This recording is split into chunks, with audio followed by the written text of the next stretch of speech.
Hi guys, let's continue with part 3 of the 36th UPSC Prelims 2020 test series from Vision IAS. So the first question is question number 51. Consider the following statements. Number 1, Mauritius is the largest source of FDI during 2019-20. Number 2, Maharashtra garnered the highest share of FDI during 2019-20. Number 3, the government allows 100% FDI under the automatic route in defense manufacturing. Which of the statements given above is or are correct? So the correct answer is A. The correct answer is A, that is 2 only.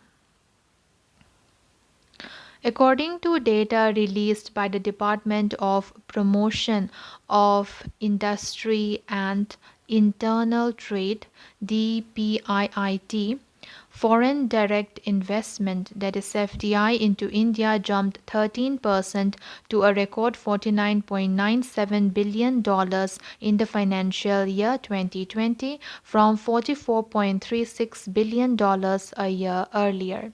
Singapore remained the top source of FDI, accounting for $14.67 billion, followed by Mauritius at $8.24 billion. Hence, statement 1 is not correct. The sectors that attracted the most foreign inflows during 2019-20 included services, $7.85 billion, computer software and hardware, $7.67 billion, telecommunications, $4.44 billion, trading, $4.57 billion, and automobiles, $2.82 billion.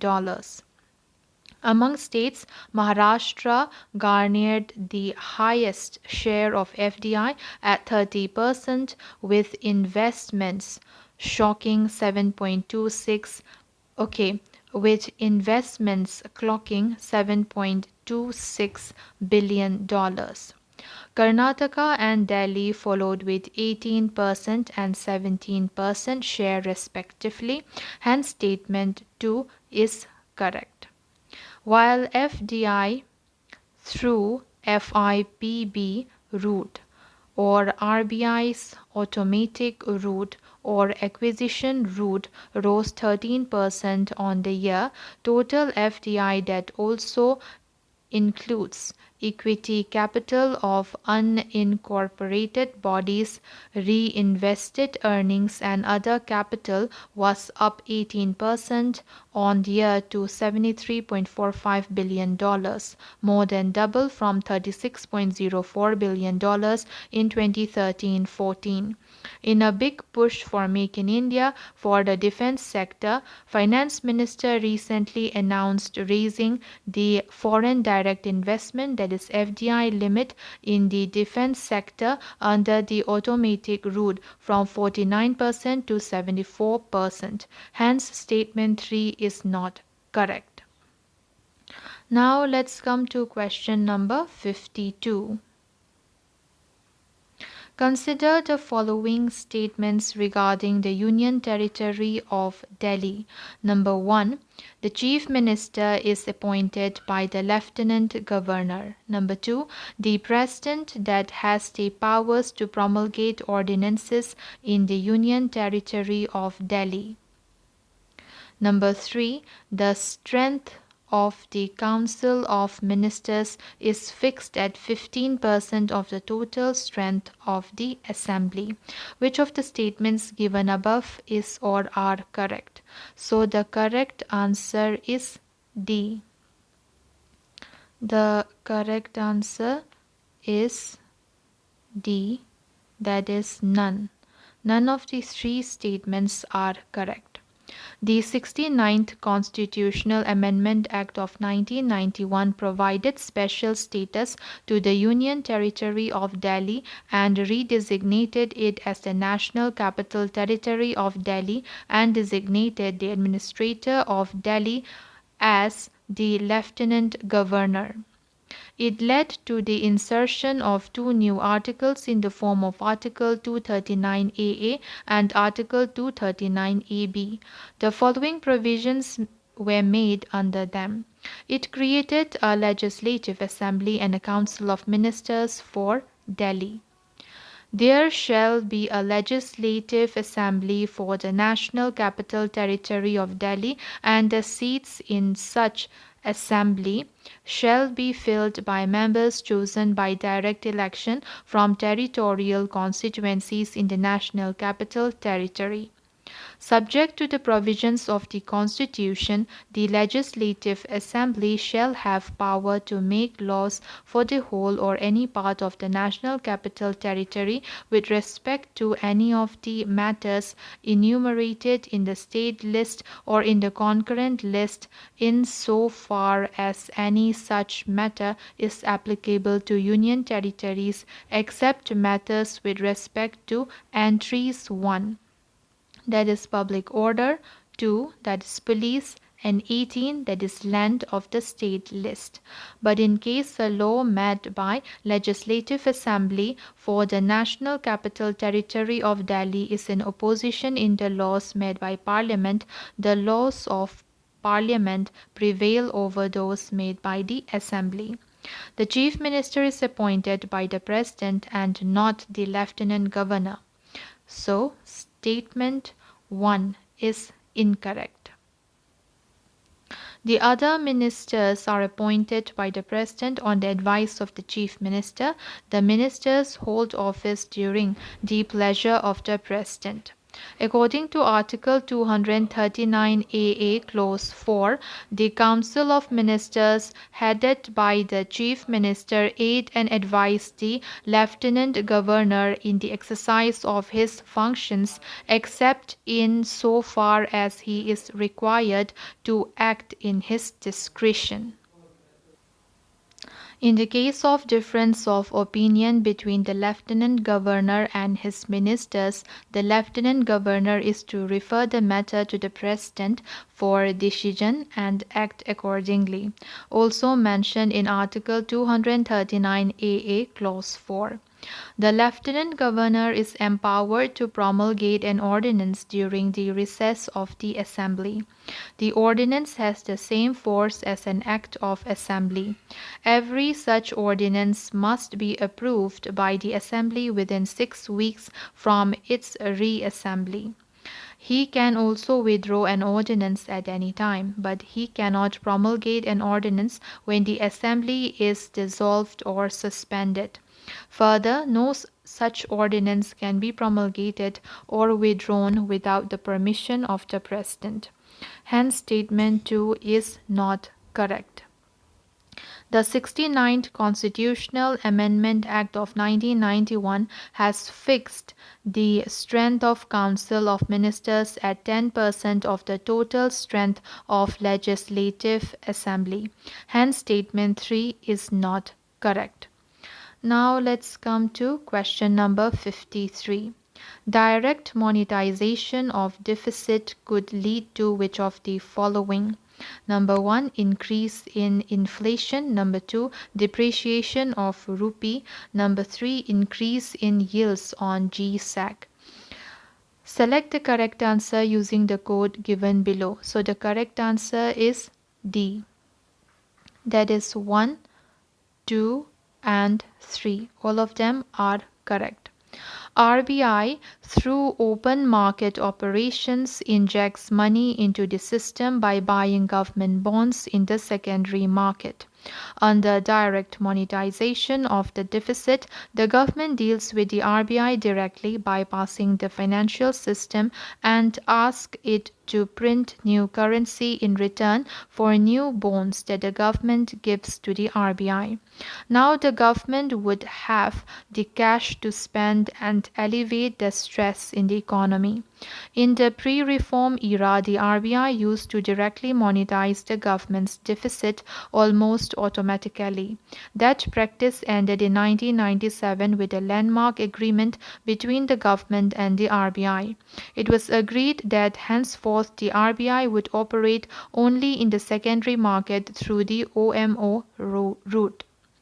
The implied understanding also was that the RBI would use the OMO route not so much to support government borrowings but as a liquidity instrument to manage the balance between the policy objectives of supporting growth, checking inflation, and preserving financial stability.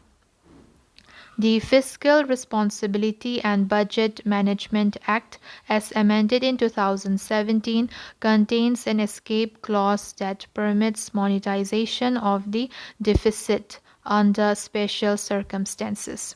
This tool provides an opportunity for the government to boost overall demand at a time when private demand has fallen. Government expenditure using this new money boost incomes and raise private demand in the economy.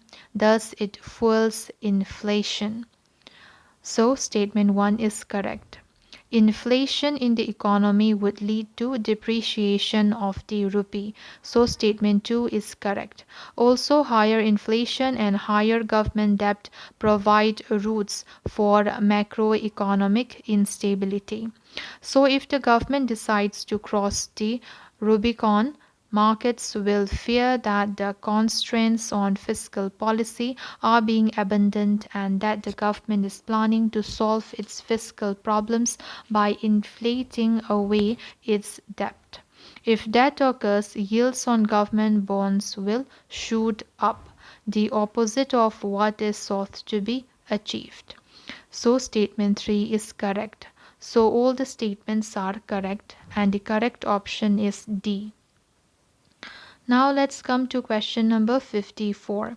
In the context of the cultural history of India, Rekhapida, Pidhadyul, and Khakra refer to number A, forms of martial dances in northeastern India, number B, architectural features of Orissa temples, number C, types of percussion instruments, number D, volumes of Jain literature. So the correct answer is B, that is architectural features of Orissa temples. The main architectural features of Orissa temples are classified in three orders, that is Rekhapida, Pidhadyul, and Khakra. Most of the main temple sites are located in ancient Kalinga, that is modern Puri district, including Bhubaneswar or ancient Tribhuvaneshwara, Puri, and Konark. The temples of Orissa constitute a distinct substyle within the Nagara order. In general, here the Sikhara called dule in Orissa is vertical almost until the top, when it suddenly curves sharply inwards. Duels are preceded as usual by mandapas called Jagamohana in Orissa. The ground plan of the main temple is almost always square, which in the upper reaches of its superstructure becomes circular in the crowning mastaka. This makes the spire nearly cylindrical in appearance in its length. Compartments and niches are generally square. The exterior of the temples are lavishly carved, their interiors generally quite bare. Orissa temples usually have boundary walls. At Konark, on the shores of the Bay of Bengal, lie the majestic ruins of the Surya or Sun temple built in stone around 1240. Its Sikhara was a colossal creation said to have reached 70 meters, which, proving too heavy for its site, fell in the 19th century. The vast complex is within a quadrilateral precinct of which Jagamohana or the dance pavilion, that is mandapa, has survived, which, though no longer accessible, is said to be the largest enclosed space in Hindu architecture. Now let's come to question number 55. Which of the following are the mandatory functions of the Central Electricity Regulatory Commission entrusted under the Electricity Act 2003? Number 1, regulating the tariff of generating companies owned or controlled by the central government. Number 2, regulate the interstate transmission of electricity. Number 3, specifying and enforcing the standards with respect to quality, continuity, and reliability of service by licensees. Select the correct answer using the code given below. So the correct answer is A. So 1, 2, and 3. All of them are correct. The Central Electricity Regulatory Commission (CERC) is a statutory body established by the Government of India under the provisions of the Electricity Regulatory Commission (ERC) Act 1998. CERC is the central commission for the purposes of the Electricity Act 2003, which has repealed the ERC Act 1998. The commission consists of a chairperson and 4 other members, including chairperson, Central Electricity Authority, who is the ex officio member of the commission.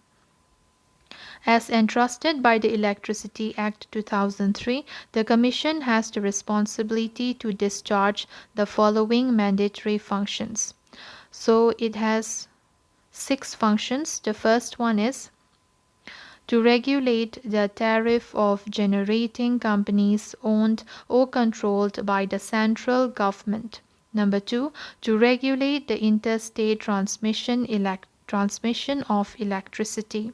Number 3, to specify and enforce the standards with respect to quality, continuity, and reliability of service by licensees.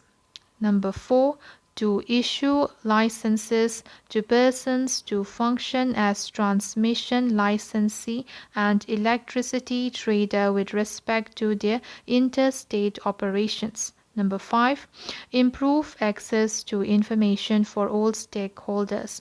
Number 6, to adjudicate upon disputes involving generating companies or transmission licensee in regard to matters connected with clauses A to D above and to refer any dispute for arbitration.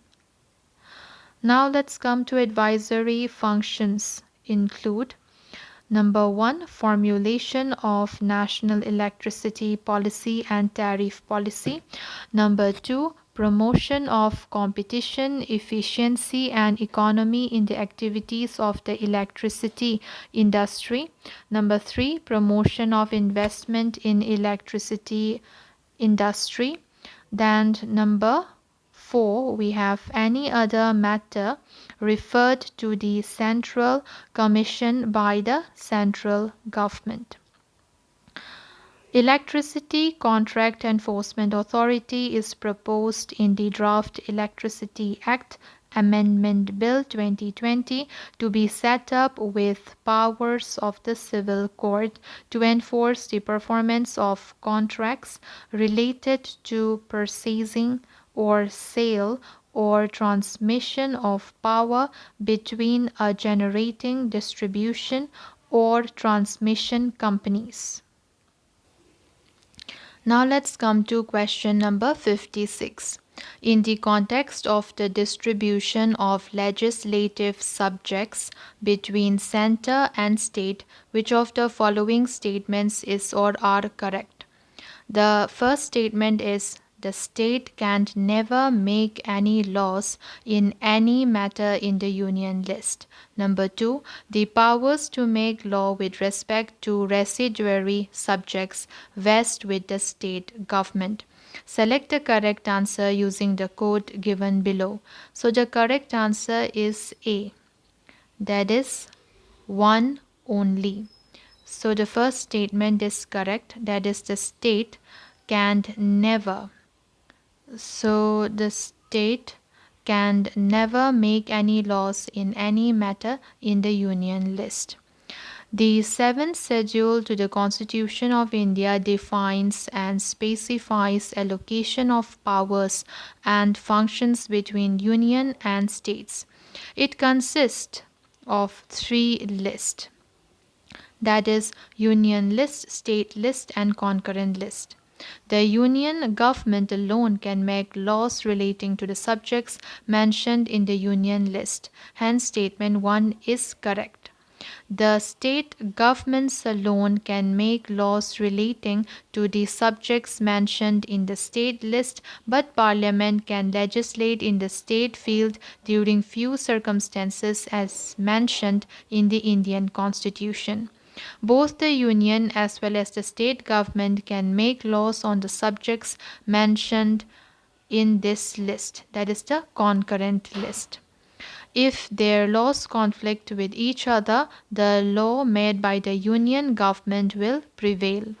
The powers to make law with respect to the residuary subjects vest with the center government, that is the Union government. Hence, statement 2 is not correct.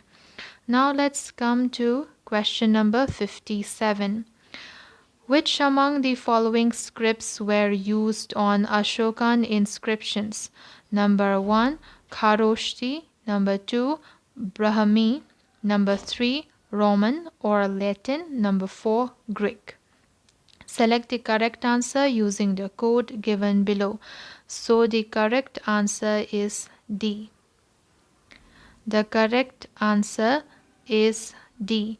That is 1, 2, and 4. So that is Kharoshthi, Brahmi, and Greek. Ashoka set up his rock and pillar edicts so as to spread the masses of his Dhamma. The vast majority of these edicts were composed in Prakrit language, inscribed in Brahmi, and set up across his empire. In the northwestern region of the Indian subcontinent, a smaller number were composed in Prakrit language but inscribed in the Kharoshthi script. Ashoka inscriptions in Greek and Aramaic have been found from Afghanistan. The Greek inscriptions are concentrated mainly around Kandahar, while the Aramaic inscriptions are more scattered and appear along trade routes. A bilingual Greek and Aramaic inscriptions has also been found at Shar-e-Kunna, the old city of Kandahar. Roman scripts, which are used today to write most of the European languages, English, French, etc., or Latin scripts, are not found to have been used in the inscriptions. Thus, the language of the Ashokan edicts is largely Prakrit, but the scripts used for them are Brahmi and Kharoshthi. Hence, only options 1, 2, and 4 are correct. Now, let's come to question number 58. Consider the following statements. Number 1, the President determines the salaries of all the members as well as the presiding officers of both the Houses of Parliament. Number 2, the salaries and allowances of the members are charged on the Consolidated Fund of India. Which of the statements given above is or are correct? The correct answer is D. That is, neither one nor two. So both the statements are incorrect. Members of either House of Parliament are entitled to receive such salaries and allowances as may be determined by Parliament, and there is no provision of pension in the Constitution. However, Parliament has provided a pension to the members. Accordingly, the Parliament has enacted salaries, allowances, and pension of Members of Parliament Act 1954. So accordingly, the Parliament has enacted the Salaries, Allowances and Pension of Members of Parliament Act 1954, which has been amended and the salaries and allowances revised from time to time. It provides for salaries of only the members of the House and not the presiding officers, and also they are not charged on the Consolidated Fund of India and can be varied. Hence, statements 1 and 2 are not correct. The Parliament has enacted a separate act, the Salaries and Allowances of Officers of Parliament Act 1953, for deciding the salaries and allowances of the Speaker of Lok Sabha and the Chairman of Rajya Sabha. They are charged on the Consolidated Fund of India and thus are not subject to the annual vote of Parliament. So, both the statements are incorrect. Now let's come to question number 59. Which of the following events can be an example of temperature inversion? Number 1. Smoke and dust particles spread horizontally in lower strata of the atmosphere after long winter nights. Number 2. The transition of the troposphere into the stratosphere. Number 3. Heavy, dense, cold air piled up in valley bottoms. Select the correct answer using the codes given below. So the correct answer is D. That is 1, 2 and 3. All the statements are correct. Temperature inversion. In meteorology, and inversion, also known as temperature inversion, is a deviation from the normal change of an atmospheric property with altitude. It almost always refers to an inversion of the thermal lapse rate. Normally, air temperature decreases with an increase in altitude. During an inversion, warmer air is held above cooler air.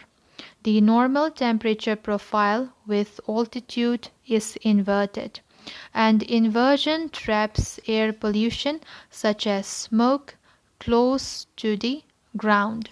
And inversion can also suppress convection by acting as a cape. If this cape is broken for any of several reasons, convection of any moisture present can then erupt into violent thunderstorms. Temperature inversion can notoriously result in freezing rain in cold climates. Temperature inversion stops atmospheric convection, which is normally present, from happening in the affected area and can lead to the air becoming stiller and murky from the collection of dust and pollutants that are no longer able to be lifted from the surface. These cities are closely surrounded by hills and mountains, or on plains which are surrounded by mountain chains, which makes an inversion trap the air in the city. So it makes an inversion and it traps the air in the city. Inversion is usually of short duration but quite common. A long winter night with calm and still air is perfect for inversion. The heat of the day is radiated off during the night, and by the early morning hours the earth is cooler than air above. This results in temperature inversion. This promotes stability in the lower layers of the atmosphere. Smoke and dust particles gets collected beneath the inversion layer and spread horizontally in the lower strata of the atmosphere.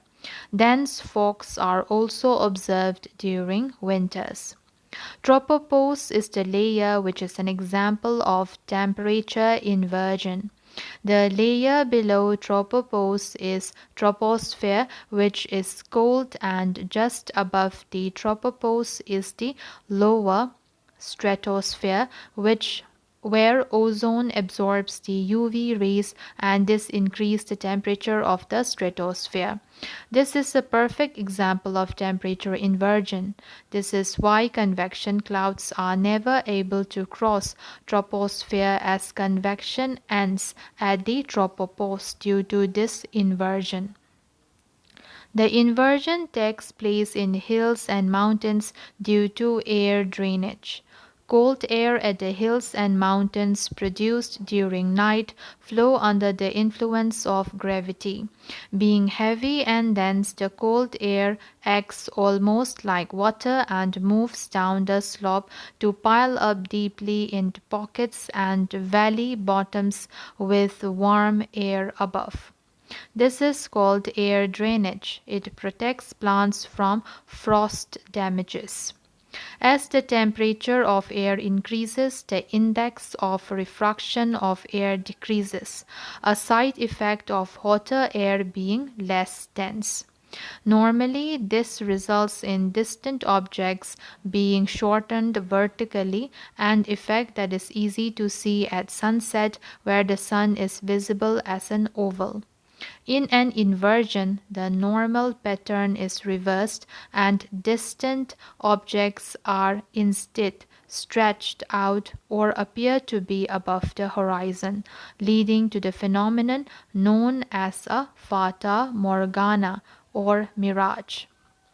So it is known as fata morgana or mirage. Sometimes the inversion layer is at a high enough altitude that cumulus clouds can condense but can only spread out under the inversion layer. This decreases the amount of sunlight reaching the ground and prevents new thermals from forming. As the clouds disperse, sunny weather replaces cloudiness in a cycle that can occur more than once a day. Inversions can magnify the so-called green flash, a phenomenon occurring at sunrise or sunset, usually visible for a few seconds, in which the sun's green light is isolated due to dispersion. The shorter wavelength is refracted most, as it is the first or last light from the upper rim of the solar disk to be seen. Very high frequency radio waves can be refracted by inversions, making it possible to hear FM radio or watch VHF low band television broadcast from long distances on foggy nights. The signal, which would normally be refracted up and away from the ground-based antenna, is instead refracted down towards the earth by the temperature inversion boundary layer. This phenomenon is called tropospheric ducting. Along coastlines during autumn and spring, due to multiple stations being simultaneously present because of reduced propagation losses, many FM radio stations are plagued by severe signal degradation, causing them to sound scrambled. With an inversion layer, When an inversion layer is present, if a sound or explosion occurs at ground level, the sound wave is refracted by the temperature gradient, which affects sound speed, and returns towards the ground. The sound therefore travels much better than normal. This is noticeable in areas around airports where the sound of aircraft taking off and landing often can be heard at greater distances around dawn than at other times of day. An inversion thunder, which is significantly louder and travels further than when it is produced by lightning strikes under normal conditions.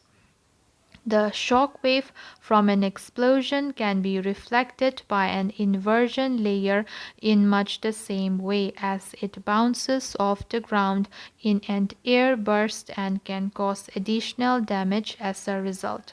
This phenomenon killed 3 people in the Soviet RDS-37 nuclear test when a building collapsed. Now let's come to question number 60. Even as the coronavirus pandemic continues to spread, the Indian forex reserves hit an all-time high. Which of the following are the reasons for the increase in forex reserves during the COVID pandemic? Number 1, a rise in FPI and FDI inflows. Number 2, fall in imports. Number 3, rise in exports. Number 4, low crude oil prices. Select the correct answer using the code given below. So the correct answer is C. That is 1, 2 and 4 only. A rise in FPI and FDI inflows, fall in import, and low crude oil prices. Forex reserve are external assets in the form of gold, SDRs, that is special drawing rights from the IMF, and foreign currency assets.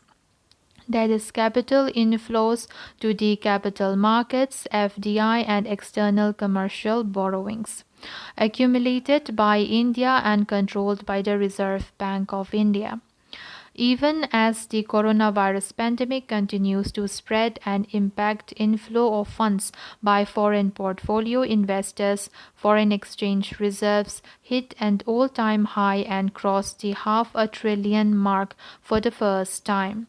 The major reason for the rise in forex reserves is the rise in investment in foreign portfolio investors in Indian stocks and foreign direct investments, that is FDIs. Foreign portfolio investments, that is FPIs, who expect a turnaround in the economy later this financial year, have now returned to the Indian markets. On the other hand, the fall in crude oil prices has brought down the oil import bill, saving precious foreign exchange. Similarly, overseas remittances and foreign travels have fallen steeply. Both imports and exports have declined due to a fall in demand. The fall in imports is more since we are net importers, and that helps the forex reserves. Hence, option C is correct. The rising forex reserves give a lot of comfort to the government and the Reserve Bank of India in managing India's external and internal financial issues.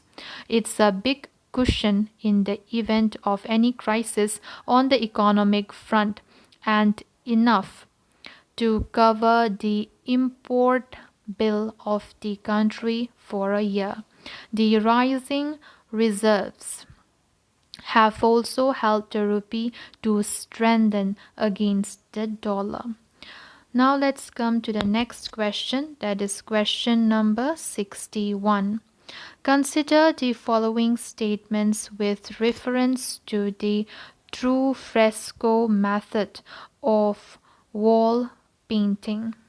Number 1, it involves painting on the lime plastered surface which has been allowed to dry. Number 2, Raja Rajeshwara Temple at Thanjavur provides an example of this style of painting. Which of the statements given above is or are correct? So the correct answer is B. The correct answer is B, that is 2 only. Raja Rajeshwara Temple at Thanjavur at Tanjore provides an example of this style of painting. So Raja Rajeshwara Temple at Tanjore. The process of making Indian wall paintings has been discussed in a special chapter of the Vishnu Dharamottaram, a Sanskrit text of the 15th or 16th century AD.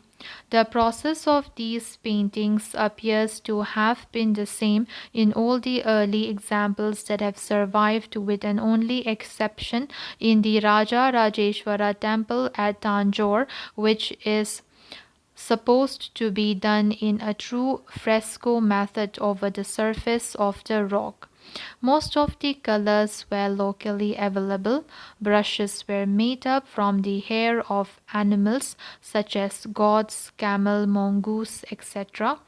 The ground was coated with an exceedingly thin layer of lime plaster, over which paintings were drawn in watercolors. In true fresco method, the paintings are done when the surface wall is still wet so that the pigments go deep inside the wall surface. Whereas the other method of painting, which was followed in most of the cases of Indian painting, is known as tempera or fresco secco. It is a method of painting on the lime plastered surface which has been allowed to dry first and then drenched with fresh lime water. On the surface thus obtained, the artist proceeded to sketch out his composition. The first sketch was drawn by an experienced hand and subsequently corrected in many places with a strong black or deep brown line when the final drawing was added. After the painter had drawn out his first scheme in red, he proceeded to apply on this a semi-transparent terra-verte monochrome, through which his outline could be seen. Over this preliminary glaze, the artist worked in his local colors. The principal colors in use were red color, vivid red, that is vermilion, then yellow ochre, indigo blue, lapis lazuli,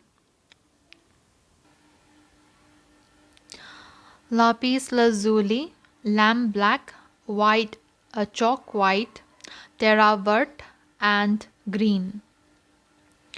Now let's come to question number 62.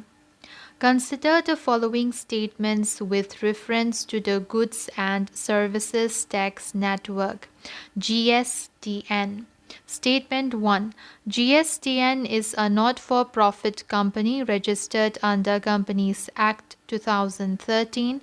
Number 2. It is set up to provide IT infrastructure and services to central and state governments and taxpayers. Which of the statements given above is or are correct? So the correct answer is C. The correct answer is C, that is both 1 and 2. GSTN is a not-for-profit company registered under Companies Act 2013. And number 2, it is set up to provide IT infrastructure and services to central and state governments and taxpayers. The transition of Goods and Services Tax Network (GSTN) to a government-owned entity would face a delay as some states remain lukewarm to purchasing shares owing to the additional expenditure on account of COVID-19. About GSTN. The Goods and Services Tax Network, or GSTN, is a non-profit, non-government organization registered under Companies Act 2013. Hence, Statement 1 is correct. It will manage the entire IT system of the GST portal, which is the mother database for everything in GST. The company has been set up primarily to provide IT infrastructure and services to the central and state governments, taxpayers, and other stakeholders for implementation of the Goods and Services Tax, that is GST. Hence, Statement 2 is correct. This portal will be used by the government to track every financial transaction and will provide taxpayers with all services from registration to filing taxes and maintaining all tax details. The Government of India holds 24.5% equity in GSTN, and all states of the Indian Union, including NCT of Delhi and Pondicherry, and the Empowered Committee of State Finance Ministers (EC) together hold another 24.5%, balance 51% equity with non-government financial institutions. More information about GSTN. The Gst System Project is a unique and complex IT initiative. It is unique as it seeks for the first time to establish a uniform interface for the taxpayer and a common and shared IT infrastructure between the center and states. The center and state indirect tax administrations worked under different laws, regulations, procedures, and formats, and consequently the IT systems work as independent sites. Integrating them for GST implementation would be complex since it would involve integrating the entire indirect tax ecosystem so as to bring all the tax administrations, center, state, and union territories to the same level of IT maturity with uniform formats and interfaces for taxpayers and other external stakeholders. Besides, GST being a destination-based tax, the interstate trade of goods and services (IGST) would need a robust settlement mechanism amongst the states and the center. This was possible only when this is a strong IT infrastructure and this was possible only when there is a strong IT infrastructure and service backbone which enables capture, processing, and exchange of information amongst the stakeholders, including taxpayers, states, and central governments, accounting offices, banks, and RBI. So, what are the functions of GSTN? Number 1, facilitate registration. Number 2, computation of IGST and settlement. Number 3, file tax returns and submit to central and state authorities. Number 4, integrate banking network with tax paying details. Number 5, analyze taxpayers profile. Number 6, manage computation engine of input tax credit. Number 7, submit MIS reports to governments. Now let's come to question number 63. Recently, the delta region of which of the following rivers was declared as the protected special agricultural zone to offer the farmers of the region relief from hydrocarbon exploration? Number A, Krishna. Number B, Godavari. Number C, Kaveri, and number D, Brahmaputra. So the correct answer is C, that is Kaveri. Tamil Nadu CM declared Kaveri Delta as protected special agriculture zone. The protected special agricultural zone that the government created recently is meant to offer farmers of the Delta region relief from further hydrocarbon exploration. PSAZ is aimed at protecting the Kaveri Delta region for the future, fulfilling Tamil Nadu's food requirements and ensuring the welfare of Delta farmers. It has recognized farmer concerns about hydrocarbon exploration and accorded primacy to food security.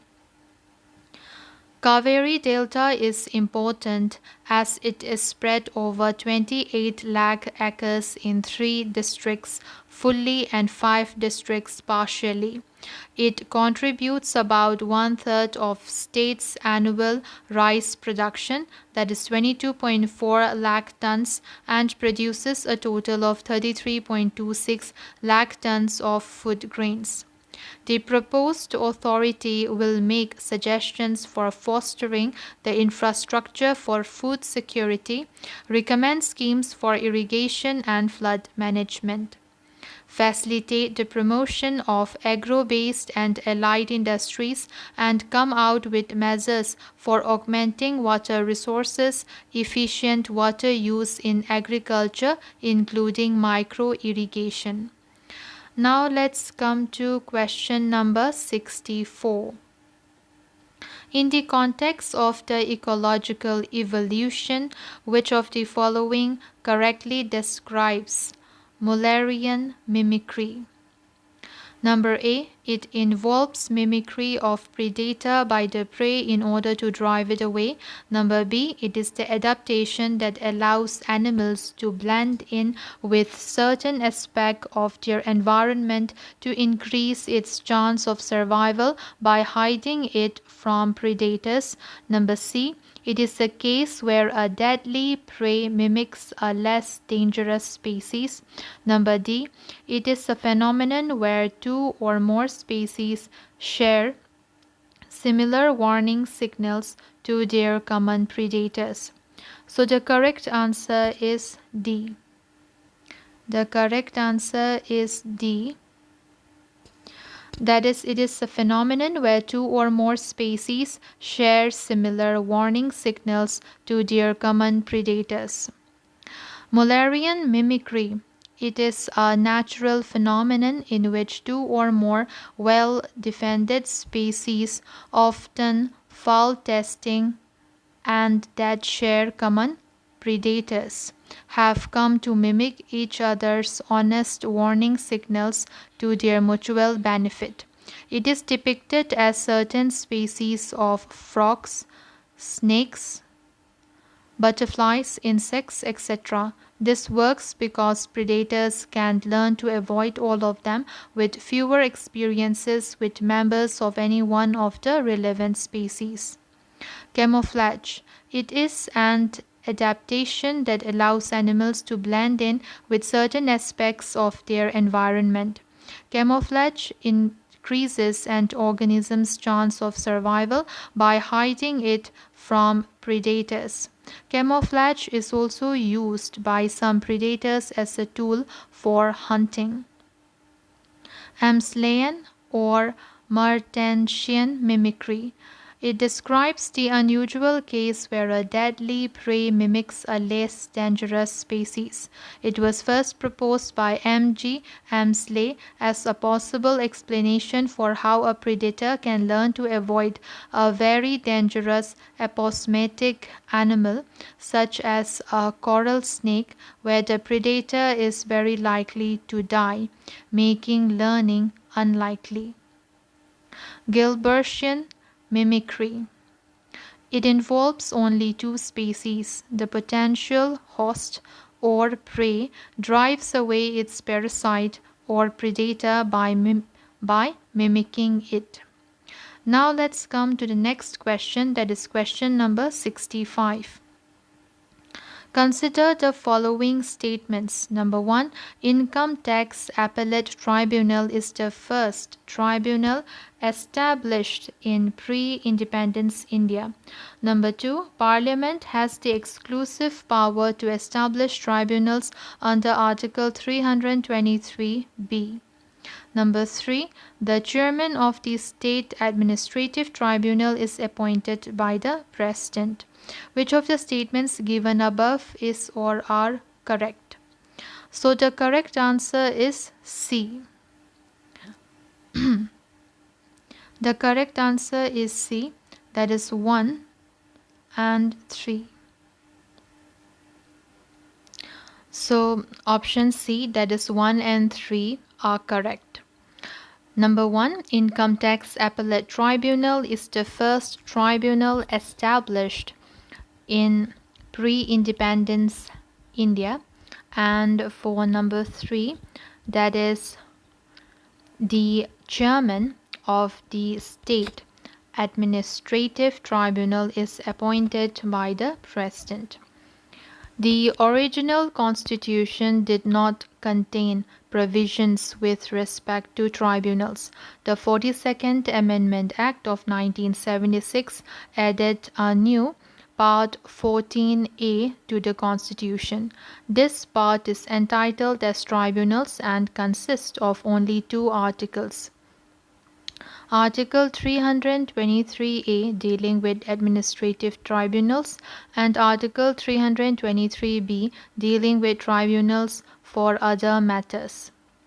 Article 323A empowers the Parliament to provide for the establishment of administrative tribunals for the adjudication of disputes relating to recruitment and conditions of service of persons appointed to public services of the centre, the states, local bodies, public corporations and other public authorities in pursuance of Article 323A.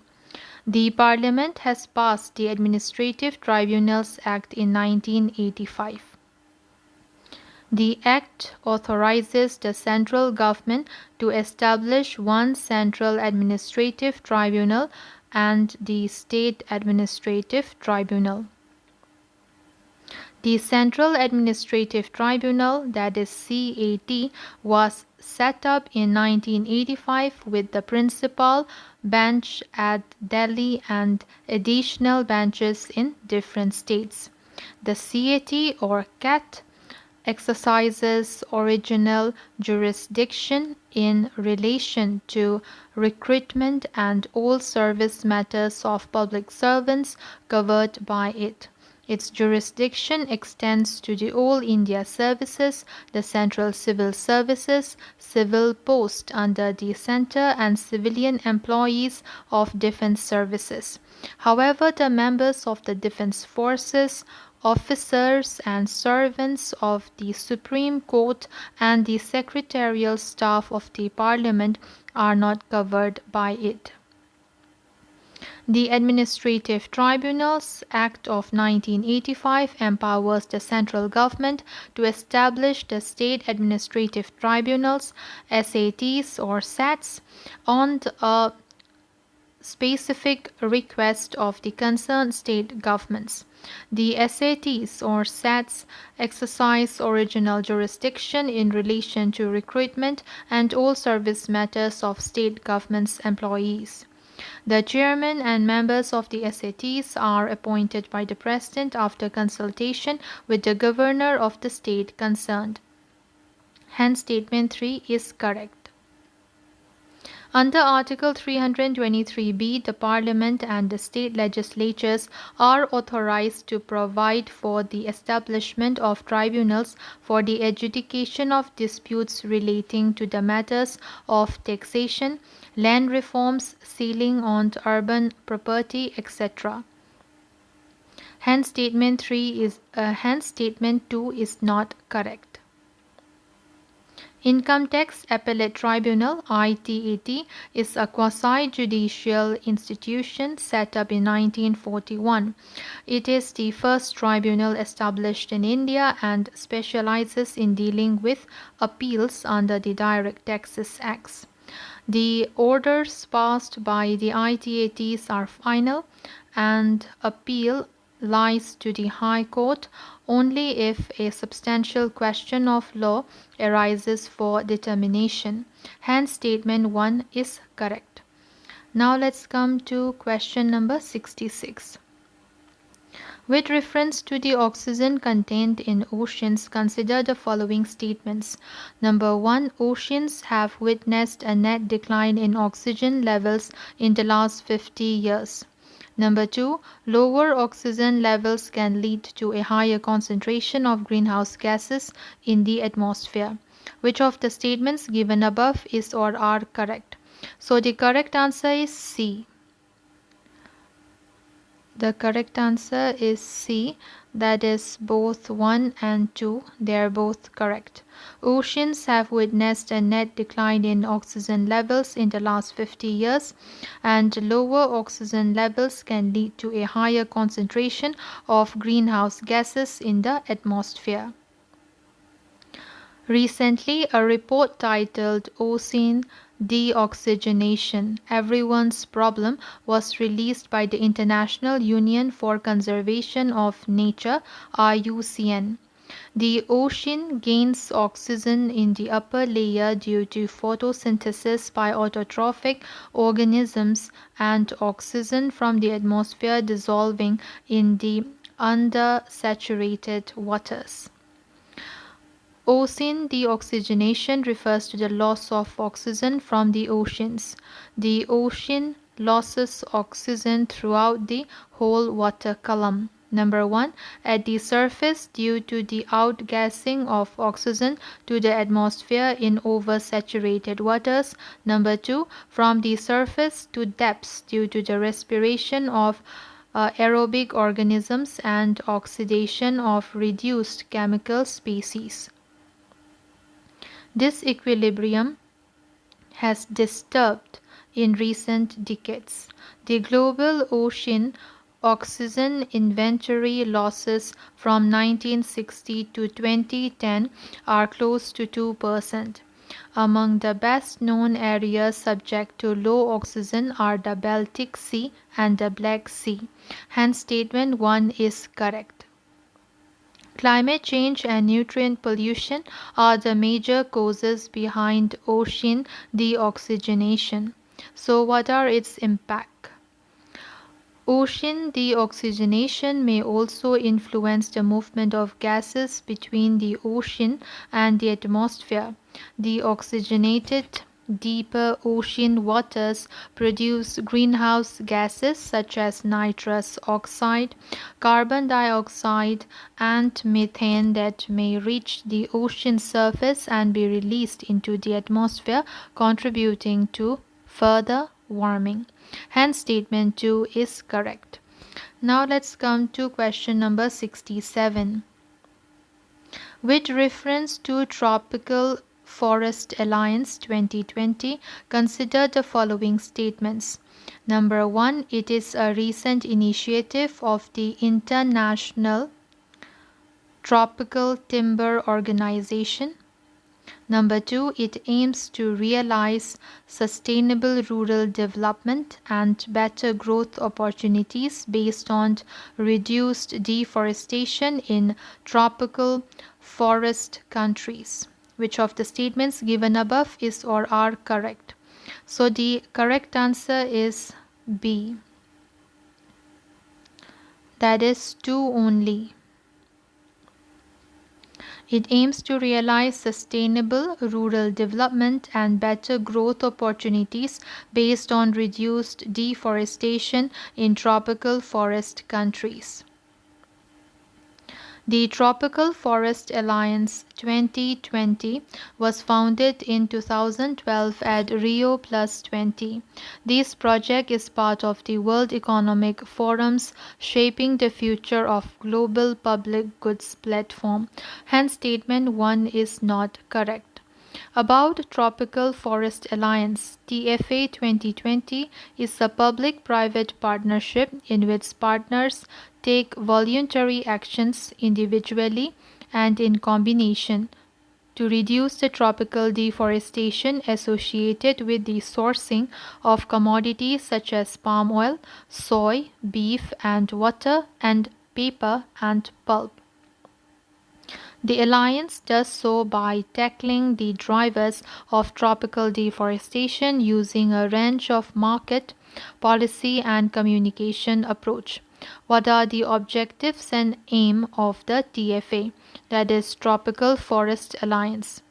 The first aim is that TFA 2020 will contribute to mobilizing and coordinating actions by governments, the private sector and civil society to reduce tropical deforestation related to key agricultural commodities by 2020.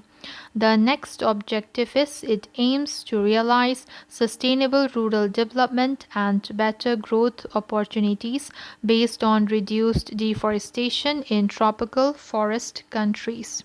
Hence, statement 2 is correct. So, what are the goals of TFA?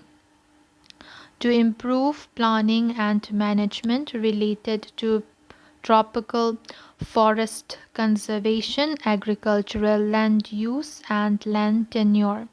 The next goal is share best practices for tropical forest and ecosystem conservation and commodity production, including working with smallholder farmers and other producers on sustainable agricultural intensification, promoting the use of degraded lands and reforestation. Next goal is provide expertise and knowledge in order to assist with the development of commodity and processed commodity markets that promote the conservation of tropical forest. The next goal is improve monitoring of tropical deforestation and forest degradation to measure progress. Now let's come to question number 68. Which of the following animals have made a reappearance from near extinction? Number 1, Arabian Orcs. Number 2, California Condor. Number 3, Bellinger River Turtle. Number 4, Golden Lion Tamarine. Select the correct answer using the code given below. So the correct answer is D. That is 1, 2, 3 and 4. All of them are correct. That is Arabian Orcs. Number 2, California Condor. Number 3, Bellinger River Turtle. Number 4, Golden Lion Tamarine. Extinction of a particular animal or plant species occurs when there are no more individuals of that species alive anywhere in the world. The species has died out. Extinction can take place due to natural or human interventions. Hunting, habitat destruction, and the overexploitation of wildlife are some of the prominent reasons for extinction. However, rising awareness regarding the importance of the role played by animals, various conservation efforts have been taken at the national and global level to conserve the plants and animals. As a result, many species which were once considered extinct have made a comeback. Arabian Orcs. The Arabian Orcs or white orcs is a medium-sized antelope with a distinct shoulder bump, long straight horns and tufted tail. It was hunted to extinction in the wild. However, from just a handful of animals in captivity, the species was brought back from the brink, thanks to the conservation efforts of Phoenix Zoo in the US and others. California Condor. The California condor is a vulture, the largest North American land bird.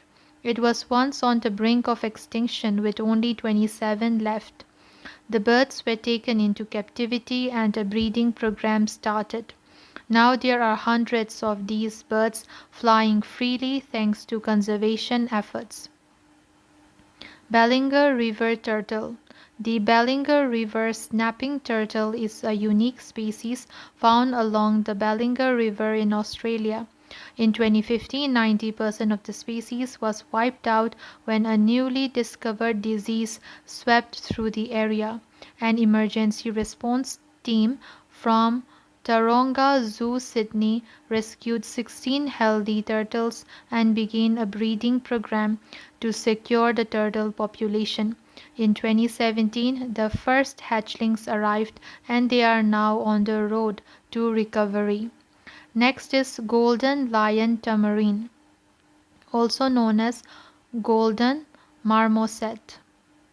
It is native to Brazil. This striking animal was in serious trouble due to loss of habitat from logging and mining, as well as the threats of poaching. Since the early 1980s, there's been a concerted effort from conservation organizations and zoos worldwide to protect the golden lion tamarine from extinction. Today, about a third of wild golden lion tamarines come from those raised in human care. Question number 69. Acceptance Development Fund recently seen in the news aims to number A. Increase budgetary allocation for increasing acceptance of doing away with traditional social practices like child marriages, etc. Number B. Ensure growth of debit and credit card acceptance infrastructure in Tier 3 and Tier 4 cities of India. Number C. Promote artificial intelligence as the accepted reality in the coming years. Number D. Promote techno-economic growth in aspirational districts in India. So the correct answer is B. The correct answer is B, that is, ensure growth of debit and credit card acceptance infrastructure in Tier 3 and Tier 4 cities of India. So it should be Tier 4 cities, not 6. Acceptance Development Fund. RBI has proposed to set up an acceptance development fund to develop debit and credit card acceptance infrastructure in the country. The fund will be used to ensure the growth of card acceptance infrastructure such as swipe machines, particularly in Tier 3 and Tier 4 cities. The government's contribution to the ADF would come from NABARD's Financial Inclusion Fund, that is FIF, and RBI's contribution from the Depositors Education and Awareness, that is DEA Fund. This was indicated in the Payment System Vision Document 2021 of RBI and also recommended by the Committee on Deepening of Digital Payments, which is chaired by Nandan Nilekani. Okay, so this should be Tier 4. 1. So it should be Tier 4 and not Tier 6. Okay, now let's come to the next question. That is question number 70. In the context of the ancient history of India, arrange the following dynasties in the chronological order. Number 1, Pushyabhuti Dynasty. Number 2, Shunga dynasty. Number 3, Gupta dynasty. Select the correct answer using the code given below. So the correct answer is C. That is, the first one is the Shunga dynasty, next is Gupta dynasty, and the last is Pushyabhuti dynasty. The Shunga dynasty was an ancient Indian dynasty from Magadha that controlled areas of the central and eastern Indian subcontinent from around 187 to 78 BCE. The dynasty was established by Pushyamitra Shunga after the fall of the Maurya Empire. Its capital was Patliputra. The Gupta Empire was an ancient Indian empire existing from the mid to late 3rd century CE to 543 CE.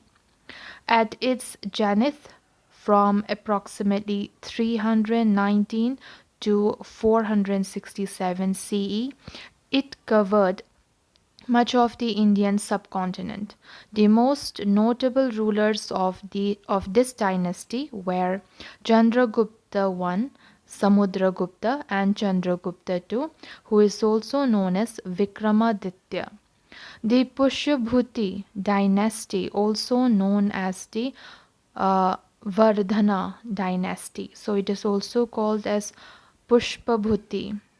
Pushpabhuti dynasty or Vardhana dynasty or Pushyabhuti. So Pushyabhuti dynasty, Pushpabhuti dynasty or Vardhana dynasty ruled parts of northern India during 6th and 7th centuries. The dynasty reached its zenith under its last ruler Harshavardhana, whose empire covered much of north and northwestern India and extended till Kamarupa in the east and Narmada River in the south.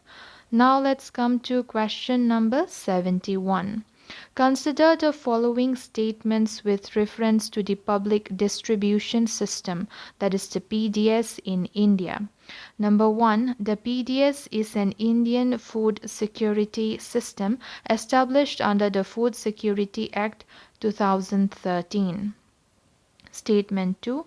The identification of eligible families, issue of ration cards, and supervision of the functioning of fair price shops, that is FPS, is done by the central government. Which of the statements given above is or are correct? So the correct answer is D. The correct answer is D, that is neither 1 nor 2. So both the statements are not correct. Public distribution system, that is the PDS, is an Indian food security system established under the Ministry of Consumer Affairs, Food and Public Distribution. PDS is operated under the joint responsibility of the central and the state governments. The central government, through Food Corporation of India, that is FCI, has assumed the responsibility for procurement, storage, transportation, and bulk allocation of food grains to the state governments.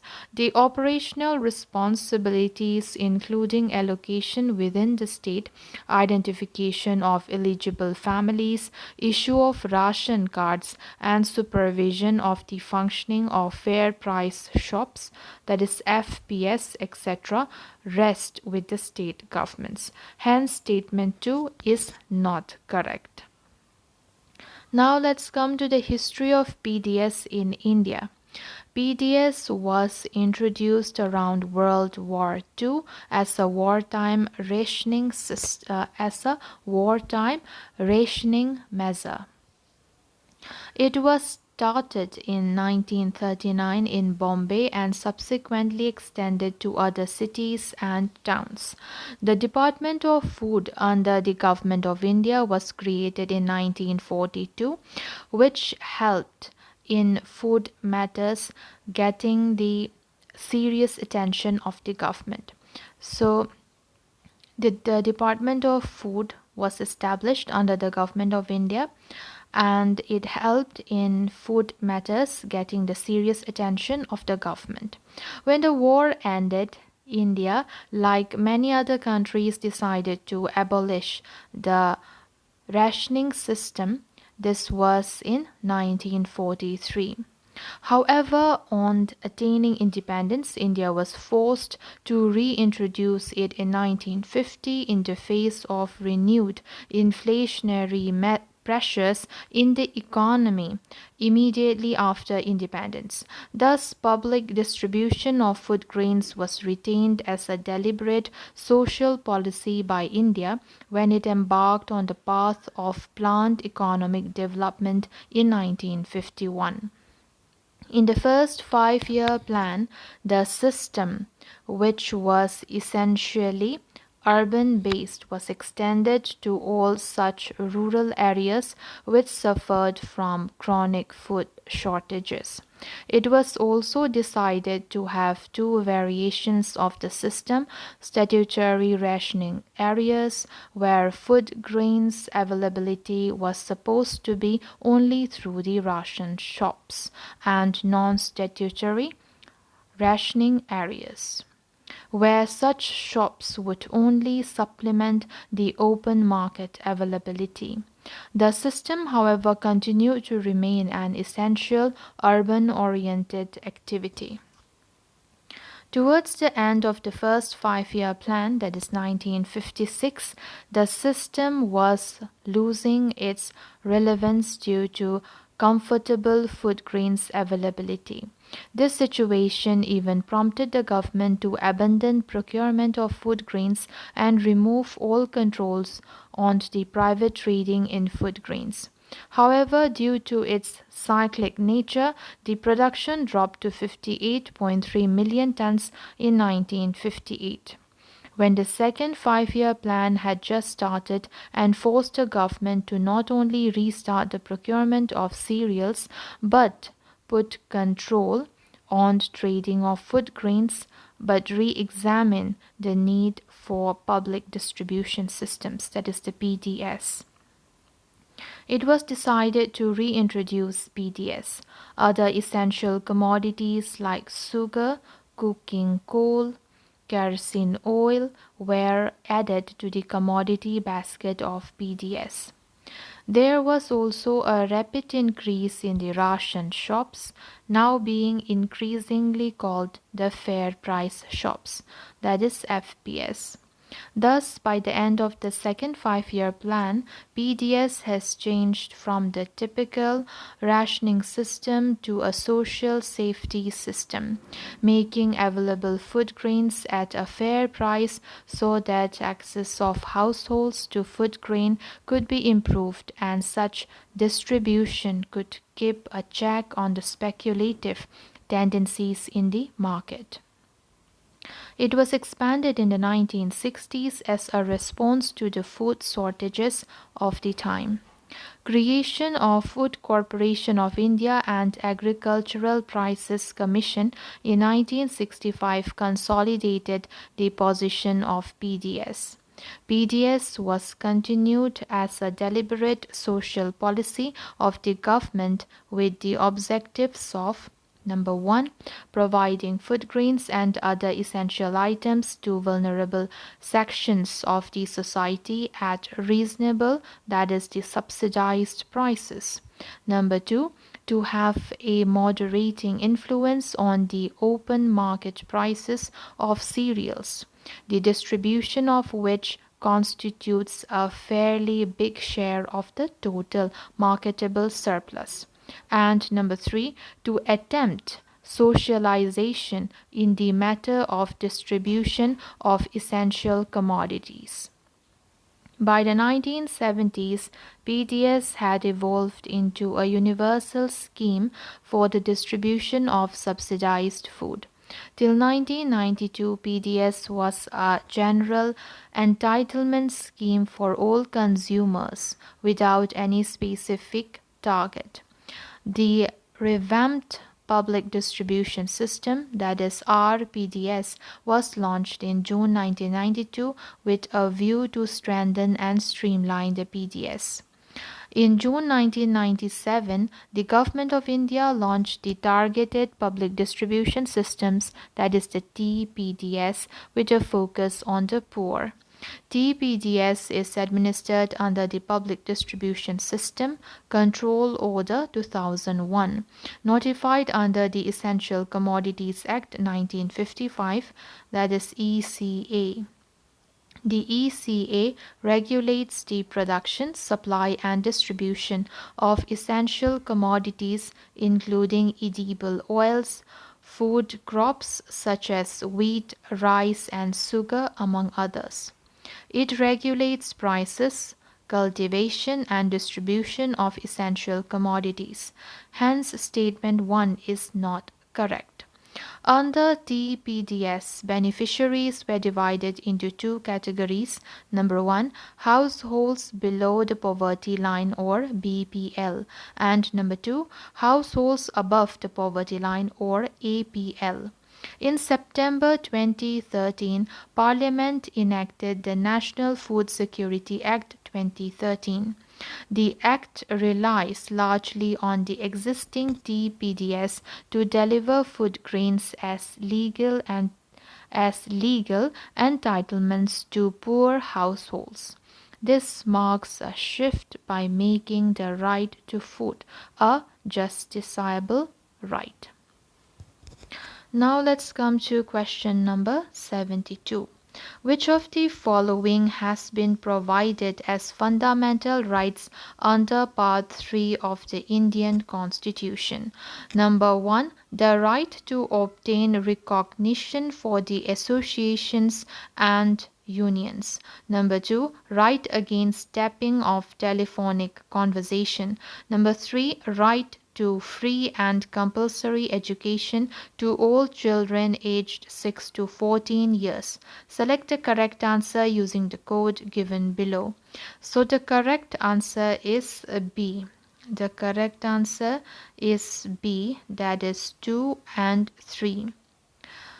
Right against tapping of telephonic conversation. Next is the right to free and compulsory education to all children aged 6 to 14 years.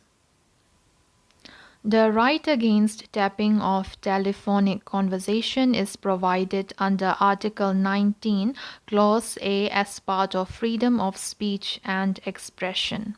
Article 21A, free and compulsory education to all children of the age of 6 to 14 years was inserted by the 86th Amendment Act 2002 as a fundamental right.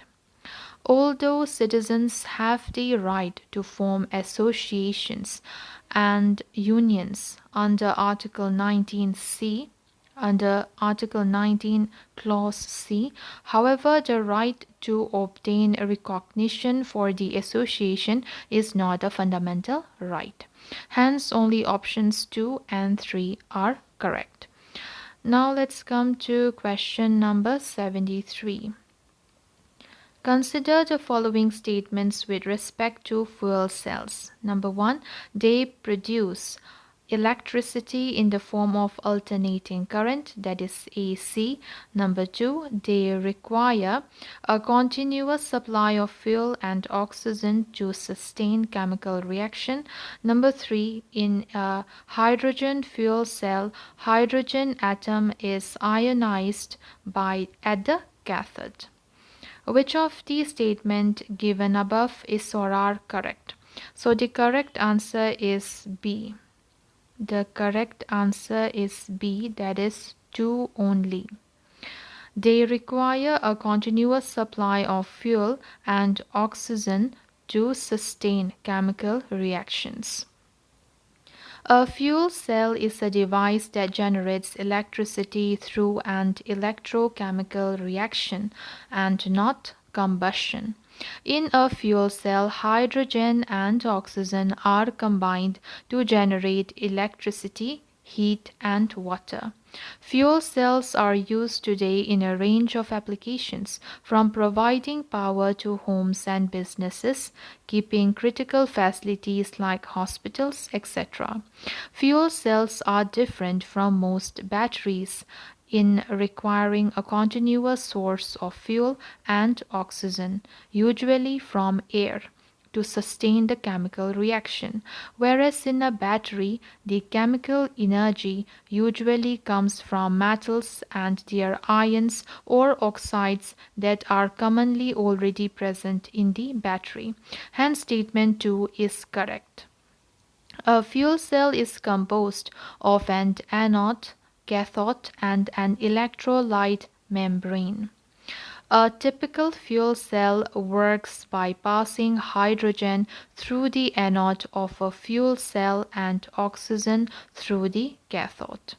At the anode side, a catalyst splits the hydrogen molecules into electrons and protons. The protons pass through the porous electrolyte membrane while the electrons are forced through a circuit, generating an electric current and excess heat. At the cathode, the protons, electrons, and oxygen combine to produce water molecules. As there are no moving parts, fuel cells operate silently and with extremely high reliability. Hence, statement 3 is not correct. Fuel cells produce electricity in the form of direct current, that is DC. In a DC circuit, electrons flow in only one direction. If the fuel cell is used to power equipment that uses AC, the direct current will have to be converted to alternating current. Hence, statement 1 is not correct. Okay, so only statement 2 is correct. Now let's come to question number 74. Which of the following statements is correct in the context of the civil services in British India? Number A. Lord Canning introduced the covenanted and uncovenanted civil services. So the first statement is Lord Canning introduced the covenanted and uncovenanted civil services. Number B, the Indian Council Act of 1861 provided for the first time an open examination for the recruitment of civil servants. Number C, Lord Cornwallis for the first time created the post of District Collector. Number D, Government of India Act 1919 provided for the recruitment examination to the Indian Civil Services, that is ICS, to be held in India and England separately. So the correct answer is D. That is, the Government of India Act 1919 provided for the recruitment examination to the Indian Civil Services, that is ICS, to be held in India and England respectively. Okay, India and England separately. Okay, so the need for the civil service was felt soon after the company acquired territories after the battles of Plassey 1757 and Buxar 1764. Warren Hastings, the then Governor General of India, had created the post of District Collector, who was made in charge of collecting land revenue. This post was soon abolished on grounds of excessive concentration of power and corruption. Hence, option C is not correct. Pitt's India Act 1784 and Charter Act 1793 outline a patronage bureaucracy. That is, administrators were appointed only through the nomination of Court of Directors. This continued until the Charter Act 1853. Lord Cornwallis is usually known as the father of civil services in India. He had introduced the covenanted civil services and the uncovenanted civil services. Hence, option A is not correct. Charter Act of 1833 provided that no Indian subject be barred from holding any office under the company. This, however, did not alter the structure of British bureaucracy. The Charter Act of 1833 Act also provided for limited competition among the candidates nominated by Court of Directors for recruitment. Until 1853, the Court of Directors had the exclusive right to appoint persons in the company's civil services. These appointments were a source of privilege and patronage which the company held on to very tightly. Also, the Civil Service Commission was set up in London in 1854 to conduct annual exams for the recruitment. The Charter Act of 1853 provided for an open competitive examination for the recruitment of civil servants and had deprived the Court of Directors of the power of appointments based on patronage. This was recommended by a committee headed by Lord Macaulay. The first competitive exam was held in 1855, hence option B is not correct. After the Government of India Act of 1858, the higher civil service in India came to be known as the Indian Civil Services, that is ICS. Still, the exam was being held in England only. There was a long drawn demand of Indians for a simultaneous exam in India. The Government of India Act 1919 finally provided for a separate, not simultaneous recruitment examination to ICS to be held in India. Hence, option D is the correct answer. Now let's come to the next question, question number 75. With reference to International Religious Freedom Alliance, consider the following statements. Number 1. It is an alliance among nations to protect and preserve religious freedom across the world. Number 2, it has been launched under the aegis of the United Nations Educational, Scientific and Cultural Organization. Number 3, India is a founder member of the alliance. Which of the statements given above is or are correct? So the correct answer is A. That is one only. It is an alliance among nations to protect and preserve religious freedom across the world. The United States recently announced the launch of a 27-nation International Religious Freedom Alliance, which will try to adopt a collective approach in protecting and preserving religious freedom across the world. It is an alliance of like-minded partners who treasure and fight for international religious freedom for every human being. Among the prominent countries to join the alliance are Austria, Brazil, the United Kingdom, Israel, Ukraine, the Netherlands, and Greece. India is not a member of this alliance. So that's all, guys. See you in my next video. Bye.